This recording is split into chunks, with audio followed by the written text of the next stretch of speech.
How to Feed a Loon. I'm Chris. And I'm Wesley. My numero uno loon. I better be. This is my Spanish just roll off my tongue. Not Totally. really at all.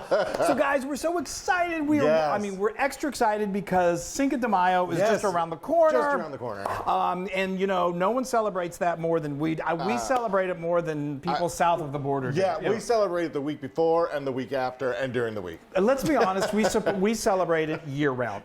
Because it's an excuse to make Mexican food, Tex-Mex, which we love. My favorite. It's what I was raised on. So let's tell them what we're doing. Yes. We're doing our chicken flautas. Yes. Oh.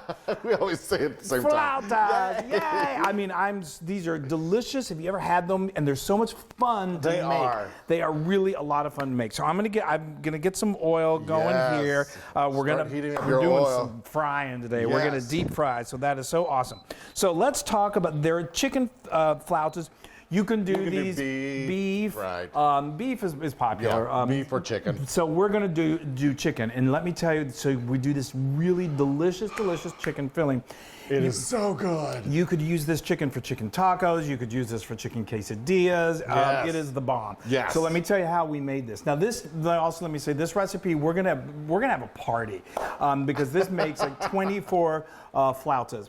But we're only gonna make 6. We're gonna make a smaller amount just for us. But this recipe makes a lot. So if you're only feeding a smaller group, then you can easily. We could eat 24 in one sitting. And we have. They are amazing.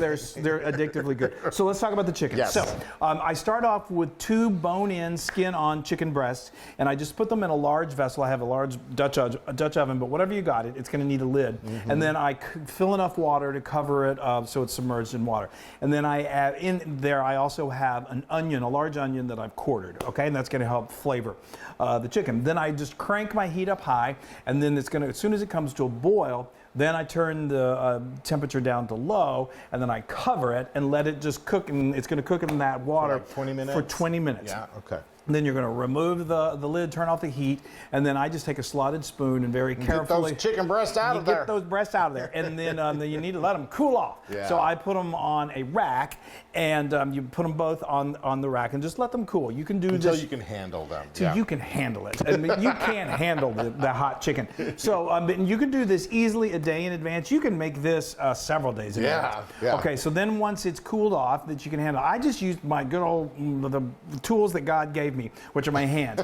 It's cooked, so I just pull off that skin. You don't need the skin, and then it's so tender you can literally shred it with your fingers. Just pull the meat out and start to shred it. Yeah. Or if you prefer, you can certainly use a couple of forks and shred it. But it's just going to shred really. I love the shredded chicken. I do too. It's just with the seasoning and everything. Oh, I know. And so speaking of seasoning, so now we're gonna really amp up the flavor. So what I do is I get a nice sized skillet, and I got a couple of tablespoons of vegetable oil that we heat up, and then once that's warm, we're gonna dump in about a cup of chopped onion. That's like 1 medium onion that's been chopped. Cook that for about 4 to 5 minutes until it's translucent, soft, and tender, and then we're going to add 2 cloves that I've minced and just put some garlic. Yes. I always just say cloves. 2 cloves of garlic. And then we're going to just let that get aromatic. Like that's 30 about seconds. 30 seconds. Okay. And then we're going to add some peppers. Now, if you can usually find in the Hispanic, Latino section of most supermarkets canned green chilies. Yeah. They're poblano peppers that have been pickled. Those are great. I love to cook with those all the time. If not, you can certainly cook with, you can use fresh jalapeno, you could do serrano, but if you're going to do fresh, I'd put those in when you're doing the onions so they'll get nice and soft. No, the green chilies that you get are green really chilies, good. if you can find them, they're great. Yes. Anyway, so just let that kind of cook for about another minute, and then we're going to add in our cooked chicken. Yeah. And then what we're going to do, we're going to dump in 3 tablespoons of taco seasoning. Yes. Seasoning. I've got my homemade taco seasoning. Love that it. is so good. It's easy to make. We've got the recipe for you. You just make a bunch of it and store it. You do. That's what we do. And we use it all the time. And it's just fresh is best. And so it's really good. But you could use packaged store-bought, no problem. 3 tablespoons. And then I'm going to add a tablespoon of flour that's going to kind of act as a, you know what I didn't tell you to do. I knew you were going to say that. I forgot to. So back when we were doing the chicken, don't forget to do this.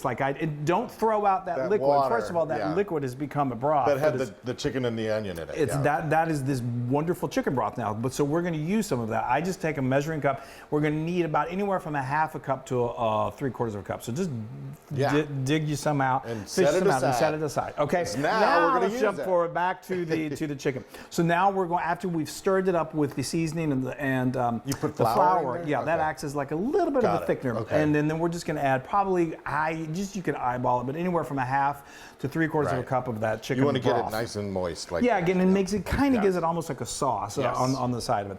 And then, depending on your seasoning, I don't have a lot of salt in my seasoning, so I'm going to want to add another half a teaspoon. But what I recommend is just taste it, say, needs a little more salt, so add a little more salt Perfect. to whatever your desired Yeah. salt level is. And then you just transfer it to a bowl. And this is it, and it is so good. We saved this. It we is don't in- use all of it. it's we insane. use it for chicken tacos or chicken yeah. burrito. It's so good. It's we so use good. it all the time. And we're going to use some cheese too. Some cheese.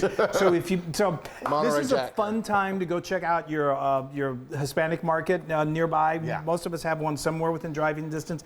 Get you some Chihuahua cheese, good melting Mexican cheese. If not, if you don't have access to that, then Monterey Jack. That's what this is. We forgot the chicken. I know, you weren't supposed to say that. Oh, sorry. I went and got other things, and then I forgot my Chihuahua. Oops. Oh, Sorry.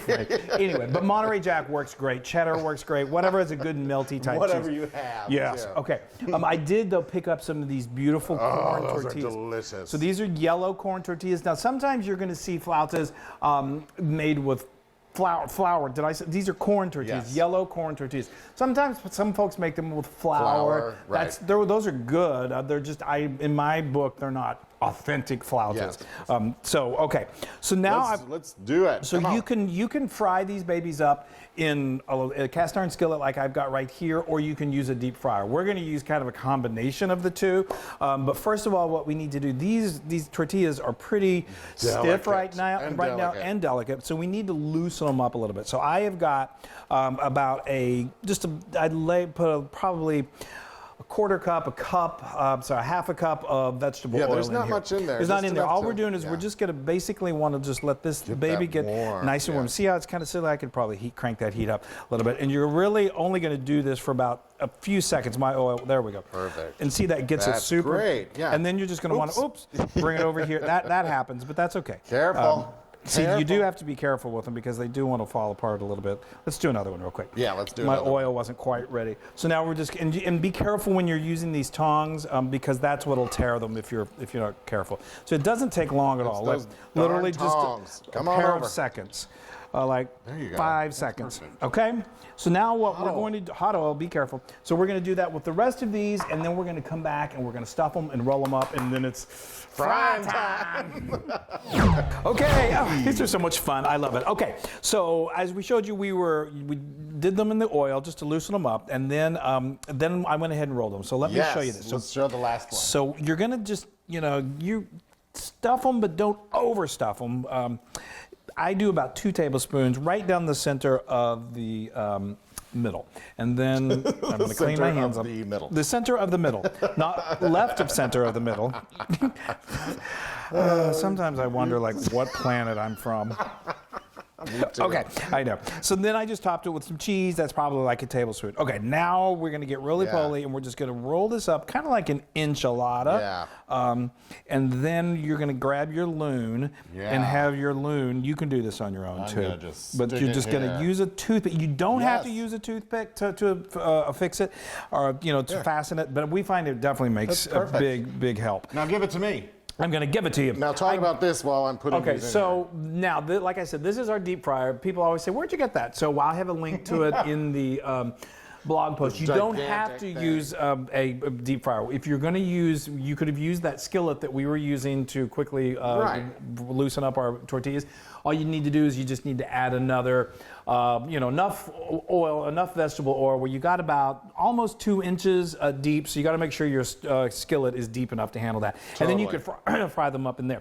What is really handy is if you have a candy thermometer that can measure, because you want your oil to be at a good deep fried temperature, which is around 350 to say 360. And a thermometer, make sure you get it perfectly. All right. This is set at 350. 350. And it does not take these babies long. It's only literally 2 to 3 minutes to get a golden I'm gonna crisp. actually just set this for 3 minutes. Go ahead and set it if you've got the timer. Yes. And like I said, you got plenty of. We're only making 6, but this makes a lot Can I dip? Or are you going to talk? Dip. Please dip. Here we go. Okay, here's the big, oh, that sound. Yay. Stand back, people. Yeah, stand back. Be super careful. This is where you got to make sure the kids are safely away from the oil. Okay, and then it's almost time to eat. Yeah, flautas! Oh my gosh, I'm so happy. It is time for flautas. So we let these go for about 3 minutes, and you 3 minutes on the dot. It was exactly 3 minutes. You just keep an eye on them. You know, I usually get a pair of like metal tongs or forks, and just make sure that they're all kind of playing with each other nicely in that hot oil. And another way that you can tell when they're almost done is that the bubbles in the oils tend to just not be so much. They dissipate a little bit. Yeah. So and when it gets this beautiful, I mean, look at that. That is a work. Yeah. So then you take them out of your oil, or whether it's in your skillet or in your deep fryer, and then just place them on a paper towel lined plate so it kind of drains a little bit. And then we're just going to take these little toothpicks out, let them cool a little bit because they're molten lava when you first take them out. And then what we've done is we've got a platter here. They make it beautiful. They're so much fun. Look at that cute that is. So you got to make them look. If you're going to go this far, you got to make them look really, really good. I place them there, and you. Well, you told me I need to do. Oh well, okay. I'm just helping. So while he's okay, let's talk about what. Look at how cute that is. You gotta accoutrements. You gotta add some fun stuff. So this is all recipes made from scratch that we have links to. It's so much fun when you do this from scratch. So that's. First of all, though, I'm going to dress this up with a little Mexican crema. Yeah, which is basically it's very thin sour cream. You can get sour cream, thin it with a little cream or a little milk, and you're good. Or you can just use sour cream. I like a little bit more than I see that, yeah. And now we've got the pico. You have some wonderful pico on Pico de gallo, which is just tomatoes, cilantro, some onion, a little bit of lime juice. Look how fun this looks. So sprinkle that over the top. It's just beautiful. And then it's fun to serve this with some homemade guacamole. Yes. This is my recipe for homemade guacamole. Your guac is delicious too. Now, for a little final touch, we're just going to use some tortilla cheese. We got some tortilla cheese. That's a Mexican, kind of like a crumbly, dried cheese. It's very similar to cojita? Cotija. It's similar to Parmesan cheese, but it's got a little more. It's Mexican. Yes, it's got that wonderful kind of rustic taste to it. Sorry, come on, Chris, look at that. Look. That is beautiful. That gorgeous. Is really, really beautiful. I would do even a little more of that. You were telling me to hurry up. And then we've got homemade salsa here, which is great. You always want to serve this, I think, with some sort of a dipping sauce. There's all kinds, but I think just good old homemade salsa is great too. I'm just using my fingers. Oh, thank you. There you go. Okay. Oh, I'm so excited. This is just the best. I love these. Yeah. Some people call them toast. What are they called? Taquitos. Taquitos. But that's more of like a brand name from like a fast food type joint. But they're similar. Okay. The flautas is it. Look at that. All right. Now I'm just going to use a little more salsa. I am salivating already. I need to put the salsa right where I'm going to bite it. Strategic thinking. Look at that. And a little. There we go. Okay. Oh. Okay. And yeah, you can just use your fingers. Come on, amigo. Oh, the crunch.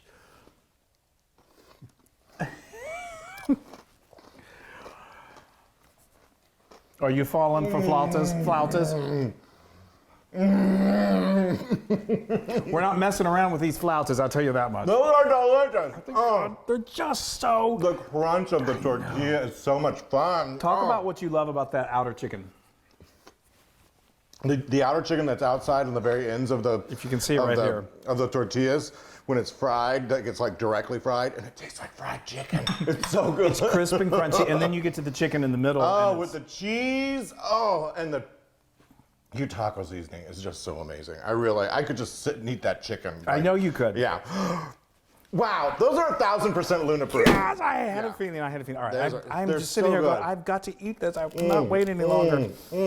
I love the crunch too. I think these are. I a lot of times order this if I go to a really great Mexican restaurant and they have these as an entree. I'll do that. Yeah. We're just crunching. Put on your headphones. Oh my God.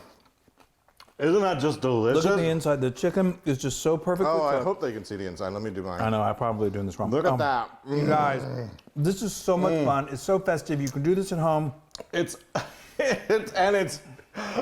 delicious. Super good. Really delicious. Perfect for Cinco de Mayo. Yes. It's muy bien. Or any other time of the day. You got food all over your face. I know. That's why I like it.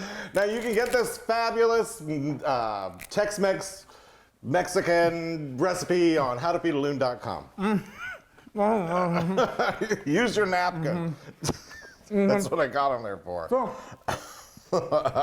go to our social media, like us, share us, make flautas. I mean, I'm excited beside myself. I'm so excited. Make flautas, be happy, celebrate your life, celebrate everyone's life. Yeah. Let's have fun together, you guys. Let's do it. Bye. Bye. Love you. Love you. Hey, everybody. Hi guys! Now if you want to be a part of the Loon fun, make sure you subscribe to our YouTube channel. And don't forget to hit that little bell icon so you won't miss a single recipe. That's right. Oh, and speaking of recipes, if you want another amazing recipe like this, then just click right here. Yeah, click! Click! Subscribe! It's so much fun.